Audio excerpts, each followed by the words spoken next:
Bem-vindo mais uma vez ao nosso seminário sobre guerra espiritual. Na última sessão nós temos falado sobre as vários aspectos ou várias interpretações do mundo. Quando nós falamos do mundo, o que isso significa? Porque não é somente um campo de batalha, é a batalha em si mesmo, é o inimigo em si mesmo. Não essa terra, nós estamos a falar dessa terra, estamos a falar de um sistema. Estamos a falar da mentalidade, de paradigmas que domina sobre cada geração. Podemos dizer que neste nível é chamada potestade. E eu quero que nós voltamos a ler um versículo em Salmos, Salmo 110, versículo 2, para iniciar essa sessão. Diz que o Senhor enviará o cetro da sua fortaleza desde Zião, dizendo, domina no meio dos teus inimigos. Essa palavra Zião, né, representa aquela autoridade legítima aqui na terra, a expressão do seu trono aqui, uma expressão da sua vontade.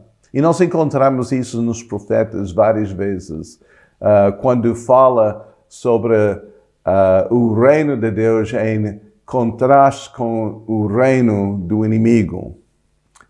Ou inimigos, ou pelo menos, quando nós aplicamos isso para a nossa vida, o inimigo da nossa própria alma, que é Satanás. Agora eu quero que nós abrimos também em Zacarias, capítulo 9, e vamos ler em versículo 13. Diz o seguinte: porque curvei Judá para mim, enchi com Efraim o arco, suscitarei a teus filhos, ó Zião, contra os teus filhos, ó Grécia, e pôr-te-ei, ó Zião, como a espada de um poderoso. Agora nós temos uma comparação entre Zião e Grécia. Quando Zacarias escreveu essa profecia, ou proclamou essa profecia, Grécia não tinha uma identidade de nação ou reino. Havia em Grécia vários estados de cidade, como Atenas ou Esparta, ou vários lugares assim. Cada um tinha o seu rei, cada um tinha a sua área de influência, alguns mais poderosos do que outros. Não só quando Alexandre Magno, né, começou a juntar os vários reinos, que criou um reino ou uma identidade nacional, que depois tornou-se um império, enquanto que conquistou muitas outras terras, até Israel. Mas quando essa profecia foi escrita, a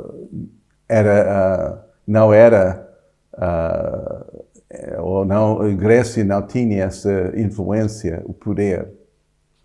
Então, qual era a influência de Grécia?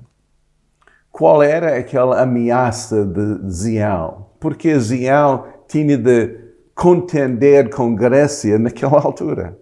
Não é? Temos que pôr isso em contexto histórico. Nesta altura, no século 5, 4, 6, 5, 4 antes de Cristo, houve uma certa reação de parte de vários filósofos gregos, revoltando contra aquela ideia cultural do povo, do politeísmo. Nesta religião politeísta, os deuses diversos tinham seu mau humor e tinham seus feitios, assim que, às vezes, quando eles tiveram conflitos uns com os outros ou problemas, então o povo sofria. Qualquer vulcão, por exemplo, era interpretada como os deuses estão a brincar conosco, né? Estão a ter problemas e em vez de nos apoiar, eles estão a nos castigar. Então, eles foram obrigados a sacrificar fazer adorações, fazer várias promessas, construir grandes templos e estátuas, não é? Só para agradar os deuses. Mas mesmo assim, os deuses sempre tinham o seu mau humor não é? Brincava com o homem. Esses filósofos dizem, não, nós temos que parar com isso, nós temos que tomar posse da nossa própria vida. E eles começaram a escrever filosofias, ensinar principalmente aquela parte mais académica, aquela parte mais próxima assim, dos líderes, certas filosofias.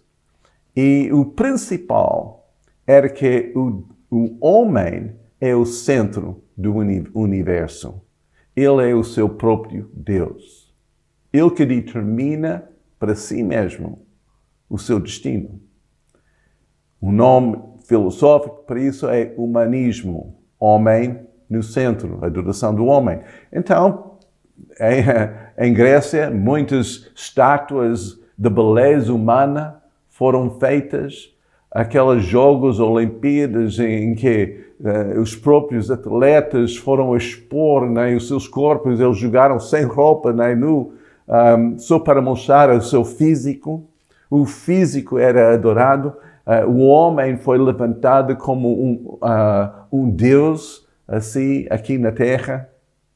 Havia várias outras ramificações dessas filosofias. Cada homem determinava para si mesmo o que era verdade. Então, o relativismo entrou, vários outros aspectos da separação do espírito e da terra, muitas outras coisas e ideias começaram a infiltrar e criar uma cultura grega.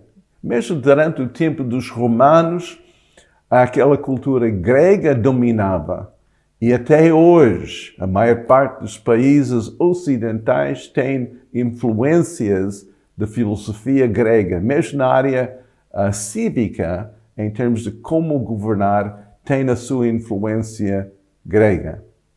Agora, se nós entendemos que há um certo conflito entre a verdade revelada nas Escrituras, que é o reino de Deus, ou vamos usar a palavra Zião, com as filosofias gregas que fazem agora a mentalidade ou a paradigma mais ocidental, temos que começar a distender quais são as áreas de conflito. Eu fiz mais ou menos uma lista, eu não vou talvez abordar tudo isso, eu vou tentar resumir, mas numa dessas é que é chamada reino, não é? E onde há reinos, há reis. Então, Zião é um reino, tem um rei, que é Deus. Ele está sentado sobre o seu trono. Sendo um reino, tem uma vontade, a vontade do rei. E a lei vem do rei. Mas na Grécia, era outro estilo de governo. Era governo em que o povo que mandava. Em que houve um ênfase sobre individualismo. As leis são feitas pelos homens. Então, as leis que são mudadas também de geração em geração, segundo a mentalidade ou aquilo que aquela geração quer. No reino, tudo pertence ao rei.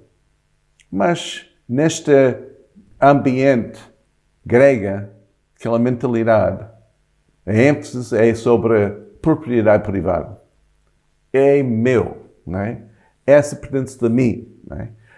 Mas no reino, não é? que é chamado, vamos dizer, de Zião, tudo pertence a Deus. Então há economias diferentes. Economias em que tudo que está aqui na Terra é sustentada ou providenciado pelo céu, não é? Por Deus. Ele que é o provedor, Jeová Jireh. Mas em termos humanos, em termos dessa área Grécia, de mentalidade grega.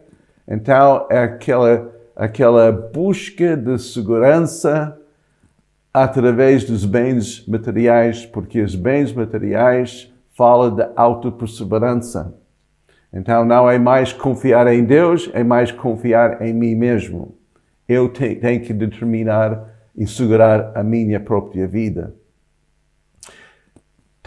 Nesta área, temos em termos de conhecimento, é por revelação. Deus abre os olhos do nosso entendimento. Deus fala conosco. Mas na área de Grécia, aquela ênfase em querer informação, não revelação. O homem tem que descobrir por si mesmo o seu próprio caminho, que está certo. Nós temos aqui em Zião aquela ênfase em filhos, família. Mas em Grécia é cidadãos. A área é diferente. Filhos têm a parte espiritual, em Zião, a parte carnal. Então, por isso, em Grécia, o ênfase foi na beleza física, corporal. Mas em Zião, todos são importantes. Não por causa do seu físico, não por causa da sua raça, não por causa da sua língua, mas porque todos são filhos de Deus.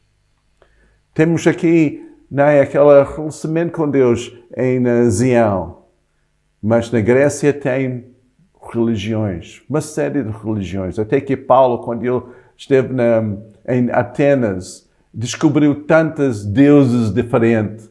Cada um tinha o seu culto, forma de agir e tudo.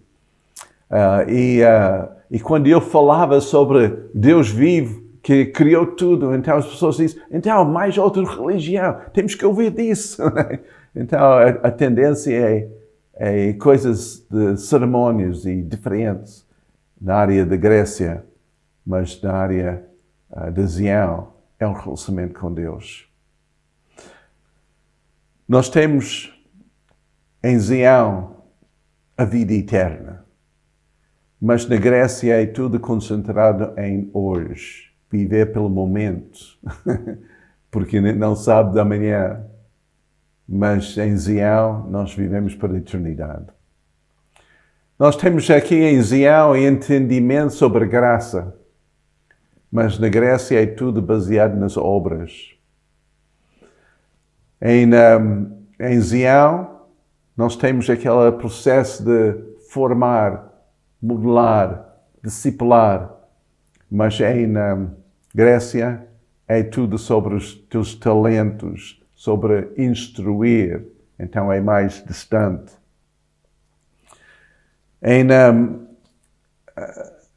Em Zião nós temos visão, nós temos propósito, mas na Grécia é tão individualista, é tudo sobre ideias. Em Zião nós temos a verdade, mas na Grécia nós temos uma série de opiniões. E cada opinião é tão válida como outra. Então, verdade não é mais verdade absoluta, não há absolutos, isso tudo é relativo. Na Zião nós honramos uns aos outros, consideramos cada um superior de nós mesmos. Mas na Grécia é tudo uma busca de igualdade. Direitos. Tudo é espontâneo, não há alvos, não há... Então, com essa comparação, vocês conseguem ver, há um conflito de mentalidades. Quando nós somos transportados de um reino, um domínio das trevas, esse cosmos, para o reino de Deus, é uma mudança cultural. É completamente diferente. Eu quero que nós façamos um resumo sobre isso. Em Zião nós temos um Deus, uma vontade, um povo, uma verdade e uma esperança. Em Grécia Se alguém abraça essa mentalidade, esse paradigma da Grécia, então o homem é Deus. Há a vontade própria, que é mais importante do que qualquer coisa. Muitas tribos, línguas, diversidade, verdade relativa. Então, muitas opiniões e não há esperança. É só viver pelo momento. É um grande conflito. Mas nós fomos semeados neste ambiente para que nós podemos expressar os princípios do reino e conquistar esta terra para Jesus. Deus te abençoe.